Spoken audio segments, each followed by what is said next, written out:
exactly the research design, I'm going to tell you about the meaning of a research design and why it is important, right?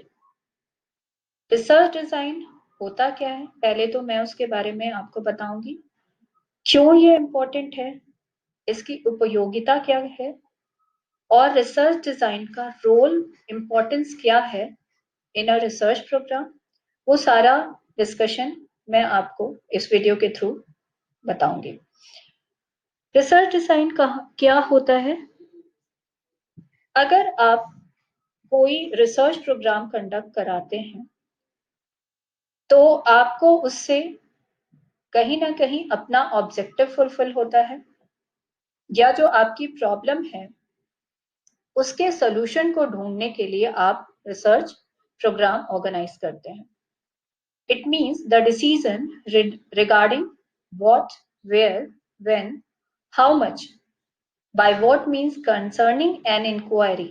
It is a known as basically research design. The overall about the questions form. अगर आप कोई research करा रहे हो, क्या है वो research, कहाँ कराएंगे, किन पे कराएंगे, और उसका मतलब क्या है कराने का, क्यों आप ये कराना चाहते हो, ये सारा आपको रिसर्च डिजाइन के थ्रू पता चलता है। So research design is an arrangement of conditions for collection and analysis of data in order to meet the objective or a research purpose with your goal. In another word, you can say that research design is the conceptual structure which include the overall collection of and analysis of the data through which you can meet your research objective. Fine. Now, why it is important और research design हम क्यों कराते हैं, इसके लिए आपके सामने ये सारे जो क्वेश्चंस हैं वो आपका मेन इशू है जो आप रिसर्च डिजाइन के थ्रू पूरा करते हो। पहला ये कि आप क्यों स्टडी कर रहे हो और ये स्टडी किसके बारे में है, इसको आप किससे बता सकते हैं, research design. Why is the study being made? Where will the study be carried out? What type of a data is required for the research program, and where can the required data be found? The next question would be, what period of time will the study include?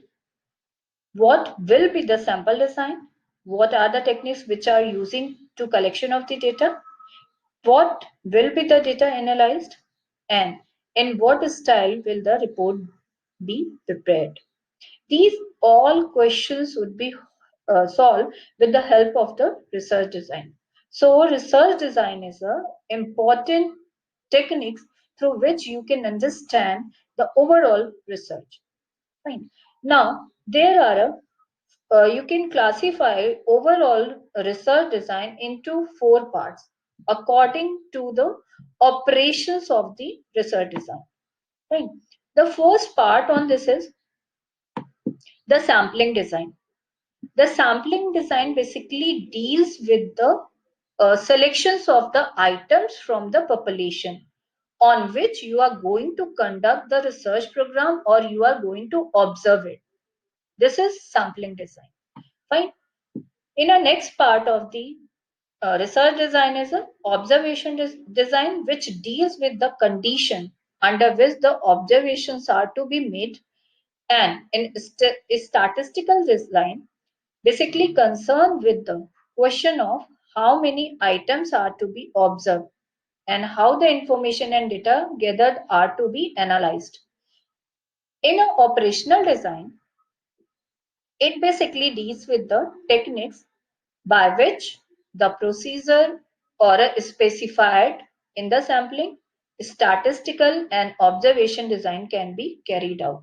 Operational design basically deals with the techniques or the tools which is using to on a specified sampling, and it is one of the operational condition through which you can conduct the research program. These are the 4 types of the research design. Right? What are the important feature of the research design?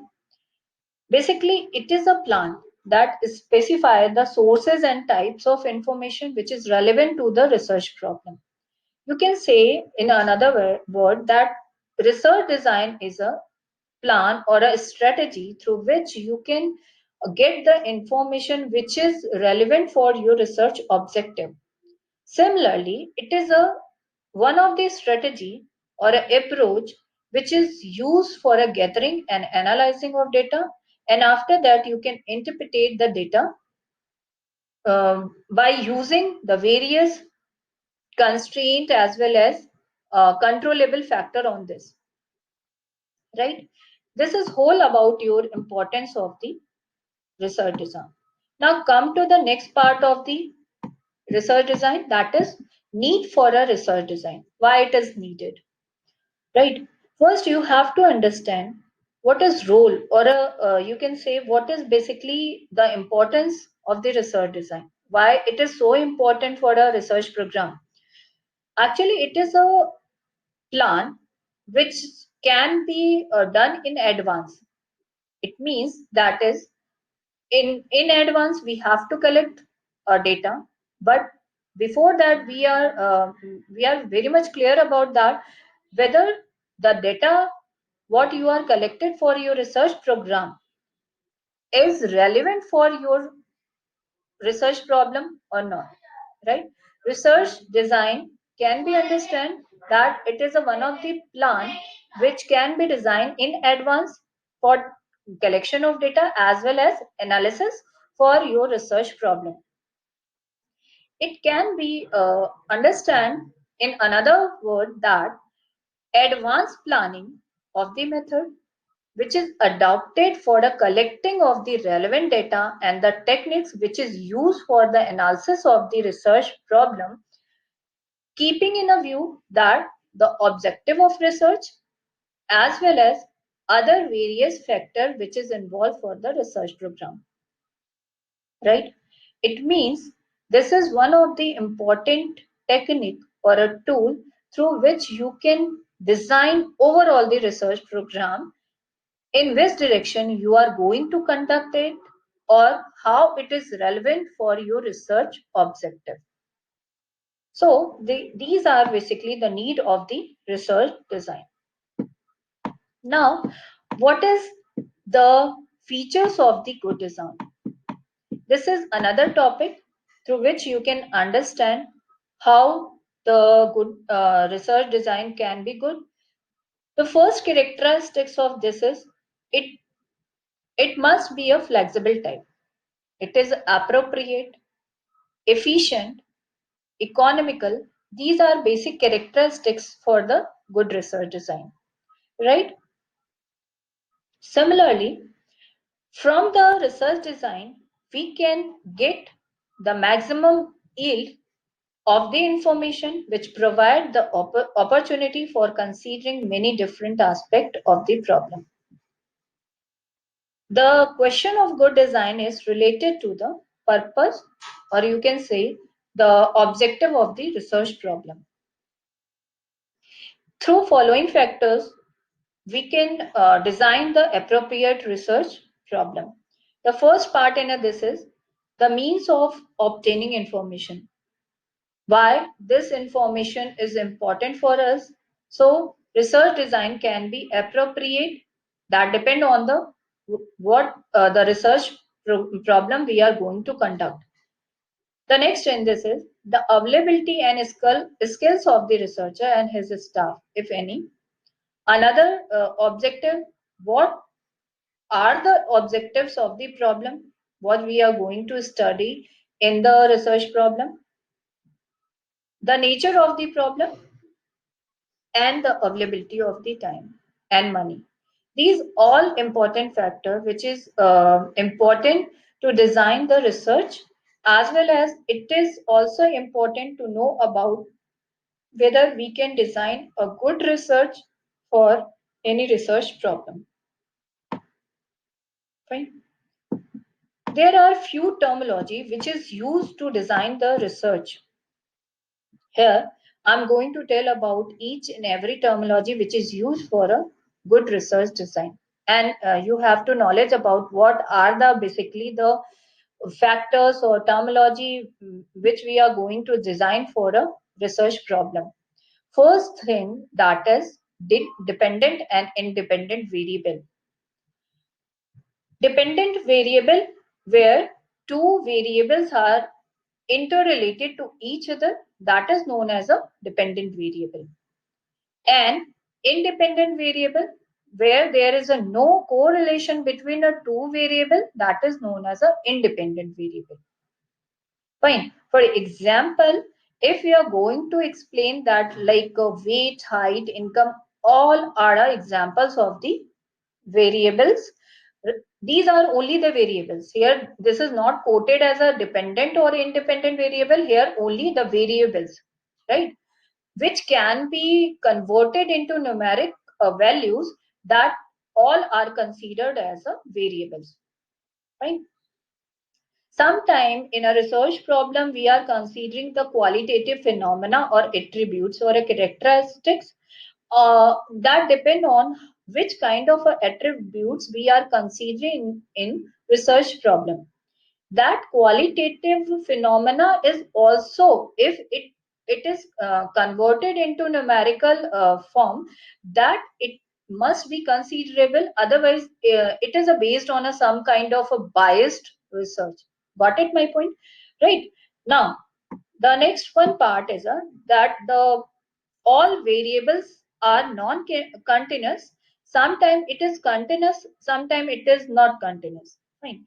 Like if I'm going to tell you about one of the example, like how much the sunlight is important to growth of the plant. Here, uh, there is a plant growth dependency is based on the sunlight, right? Here, both of the variables are dependent. Fine. But still, sometimes there is a no relationship between a two variables, that is known as a independent variable. Right. Now, the next part in this is extraneous variable. Independent variables that are not related to the purpose of the research study, but may affect. Sometime on a dependent variable is termed as a what, a extraneous variable. For example, here, if you are talking about any of the hypothesis which is formulated to know about the relationship between a children's gain in a social studies achievement and their self-concept, right?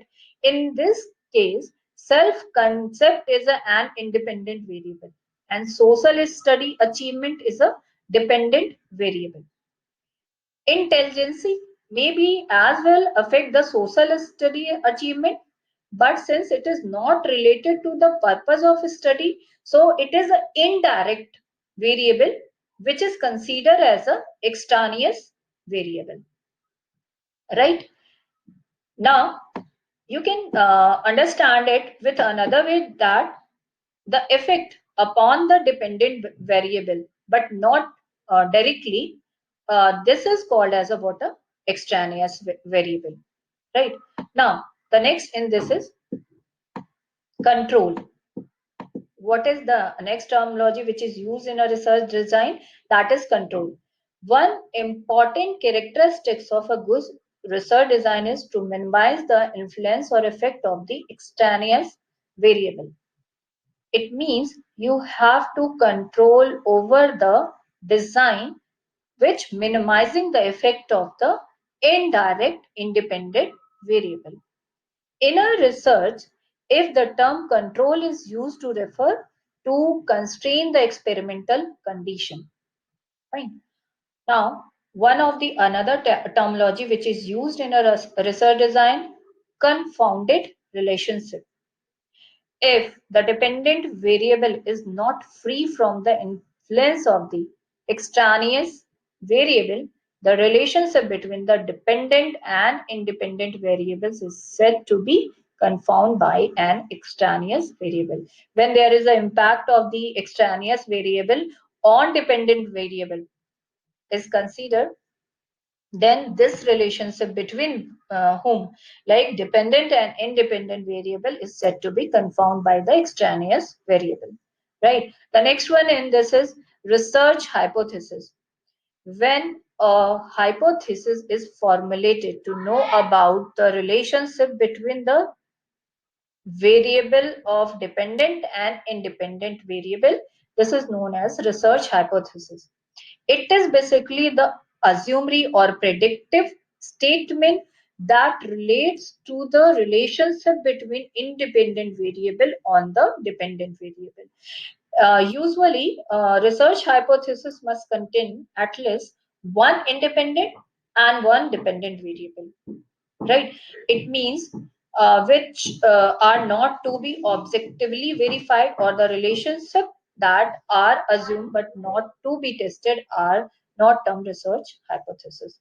If there is a relationship which cannot be assumed and not to be tested, these both terminologies cannot be considered as a research hypothesis. Fine. What is experimental and non-experimental hypothesis testing research? There is a two kind of hypothesis testing research is conducted for any research problem. One is known as a experimental and another is known as a non-experimental. In experimental design, independent variable can be manipulated.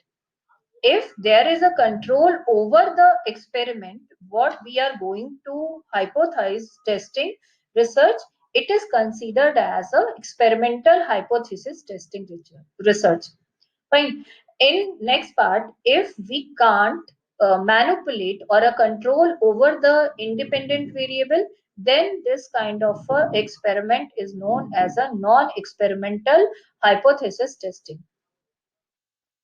For example, like if suppose that a researcher want to study whether intelligence affect reading ability for a group of students, and for this purpose he randomly select the 50 student and test their intelligence and reading ability by calculating the coefficient of correlation between the two sets of these scores. This is an example of the non-experimental hypothesis research, because here the independent variable is intelligence and we can't control the intelligence of the student, or we can't manipulate the experiment. So here the independent variable is non-controllable and it is known as a non-experimental testing of hypothesis, right? This is another terminology which is used in a research design, that is experimental and control group. In an experimental hypothesis testing research, when a group is exposed to use under some condition, it is termed as a control group. But when the group is exposed to some novel or specific condition, it is termed as a experimental group. Here, through one of the example, I am going to explain you, like group A can be called control group and group B is a experimental group if both group A and B are exposed to special involved in a special studies program, then both group would be termed as a experimental group. The last one terminology is known as treatment. The different conditions under which the experiment and control groups are put under the circumstances of a research condition is known as a treatment. The next one is a experiment. The process of examining the truth of statistical hypothesis, which is related to the research problem, is known as an experiment. For example, if we are going to conduct an experiment to examine the usefulness of certain newly developed drug, experiment can be of two types: absolute experiment and comparative experiment. If we want to determine the impact of a fertilizer on the yield of the crop, it is a case of an absolute experiment. But if we are going to conduct one of the program which is related to impact of the one fertilizer as compared to the impact of the some other fertilizer, then it is considered as a comparative experiment. What is last? That experimental unit. The predetermined plots or the blocks where different treatments are used are known as a experimental unit. Such experimental unit must be selected very carefully. These are basically the terminologies which is used for a research design. After completion of the terminology which is used in a research design, I'm going in a next video that what are the different research design through which we can design the research problem, right? Uh, I think that these important terminology which is used in a research design, hopefully you can understand in help of this content. You can get the knowledge about the research design, what is exactly the research design, the need of the research design, and what are the terminologies which is used for a research design. These all points are clear through this video, right? Thank you so much for watching my video. In our next video, I'm going to tell you about the different kinds of the research design, which is whole of the conclusive part of the research design. Thank you so much.